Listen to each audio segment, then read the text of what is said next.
մեծարգո վարչապետ, այս ուսումնասիրելով ընդդիմության տված հարցերը եւ նաեւ այս քանի օրը մեր աշխատանքի ընթացքում մի բան եմ նկատել ինձ համար, որ ընդդիմությունը հիմնականում տեղային հարցեր է բարձրացնում եւ այդ հարցերը հիմնականում այն տեղում են, որտեղ իրական Հայաստանի կոնցեպտում անկախության եւ ինքնիշխանության ամրապնդման ճանապարհին այդ փոքրիկ մարտերն են, այսինքն տարբեր դրանք լինեն տնտեսական, սահմանազատում եւ այլն եւ այլն։ Եվ որևէ կերպ թիրախին չի գալիս, այսինքն ընդդիմությունը իրական թիրախին, ասելով, որ իր համար խոչընդոտը ինքնիշխանությունն է Հայաստանի Հանրապետության եւ անկախությունը։ Եվ սա էլ իր հերթին հասկանալի է, որովհետեւ իրական Հայաստանը, որը բացառում է օլիգարխիկ համակարգը, որին էլ սպասարկում էր ընդդիմությունը կամ գուցե սպասարկում է, իր համար խնդրեմ է։ Ես ուզում եմ հասկանալ, երբ է այս խոսակցությունը գալու անկեղծության մակարդակի, որպեսզի ընդդիմությունը ըստ ձեզ, երբ կգա արդյոք այդպիսի ժամանակաշրջան, երբ մենք կգանք անկեղծության այն մակարդակի, որտեղ ընդդիմությունը կկարողանա իրապես արտահայտել իր անհանգստությունը։ Դե գիտեք, հիմա ասենք օրինակ հարց է հնչում, Ղարաբաղում հողերը երբ են հետ տալու, այսինքն նպատակը որն է, եւ նախկինում էլ կար այդ, որ մենք ասենք, այ միջև դեկտեմբեր հետ են տալու, եթե հետ չտան, մենք այս կանենք, այսինքն ես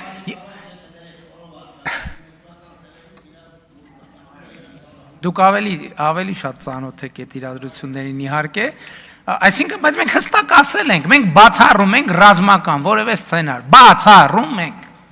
բայց մենք ռազմական սցենար բացառում ենք խաղաղության հենքի վրա, այդ թվում Ադրբեջանի կողմից, հասկանում եք, ինչն է պատճառը, հիմա օրինակ ասենք մարդիկ կարան մտածեն, այդ թվում քաղաքական թիմի ներկայացուցիչներն է կարան մտածեն, այս ինչ պատմություն է, ինչի ասենց բան ասում, ինչի ասում քյարքի, դե թող չասի, դե են, ասում եմ, որպեսզի այդ թեման ընդհանրապես տեղ չմնա, որի վրա հնարավոր է լինի թեկուզ տեսականորեն, թեկուզ սադրանքի, թեկուզ երրորդ կողմի միջոցով ձևավորել էսկալացիա։ Այսինքն որ բացառվի էսկալացիան, որովհետև ես տեսնում եմ, այո, որ ոչ բոլոր ուժերն են երջանիկ հաստատված խաղաղության։ Իմ խնդիրն է հիմա բոլոր են կետերը, որտեղ թեկուզ տեսականորեն կա էսկալացիոն պոտենցիալ, այդ բոլոր կետերը բացել, դարձնել տեսանելի, որպեսզի դա բացառվի։ Ստեղ խնդիրը ուրիշ բանի մեջ է։ Եվ որևէ մեկին բանը, ստեղ շատ կարևոր է ժանրը հասկանալ, որևէ մեկին ոչ վիրավորելու, ոչ նեղացնելու, ոչ խոցելու համար ասվում։ Մենք խնդիր ունենք ընդհանուր առմամբ Հայաստանի քաղաքական օրակարգը դուրս բերել օտար երկրյա ազդեցությունների տրամաբանությունից։ Ես չեմ ասում, որ մենք մեկուսացած պետք է ապրենք։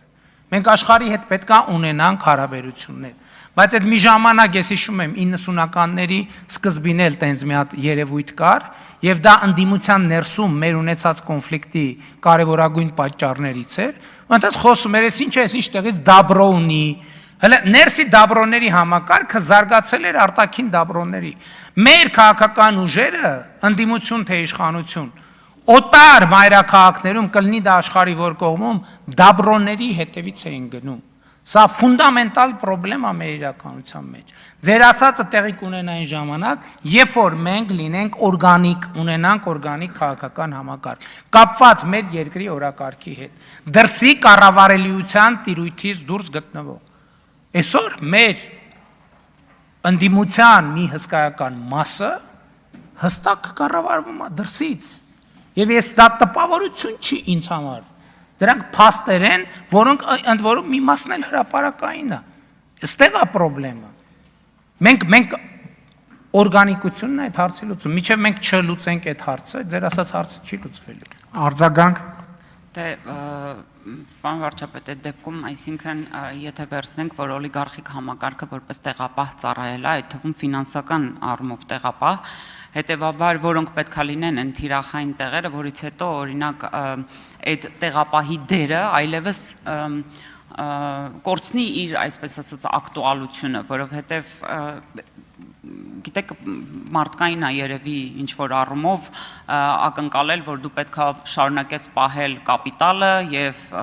չնայած այդտեղ կանգնած, ասենք, քո պետության ինքնիշխանության հարցը երևի թե մարդկային է, ես չգիտեմ։ Հետևաբար կարծում եմ մեր աշխատանքը եւ կապիտալի առումով եւ ֆինանսական ուղիները հայտնաբերելու եւ հասկանալու թե ինչպես են պատտվում այդ ֆինանսական հոսքերը եւ նաեւ իհարկե դատական համակարգը էս պիտի լինի մեր գործը անելու ըստիս։ Դրանպես թափանցիկությունը ամենակարևոր բանն է եւ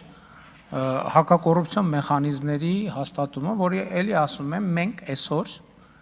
նույնպիսի ակտիվությամբ պետք է այդ օրակարգով զբաղվենք, ինչպիսի ակտիվությամբ զբաղվել են 2018-2019 թվականներին։ Եվ ես ուղիղ եմ ասում, այդ հակակոռուպցիոն համակարգը ընդդիմության համար պետք է նախագծված չլինի։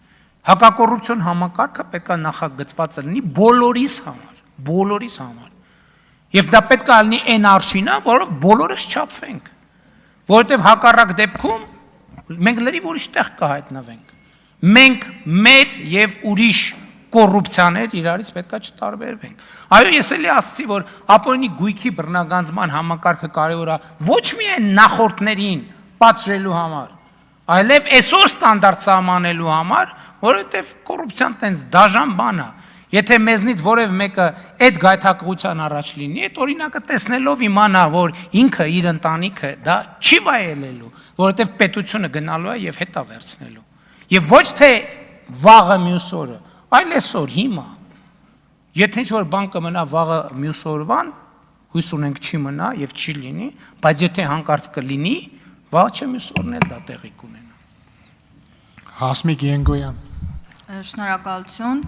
Պարոն Փաշինյան, ներկայացված ծրագրի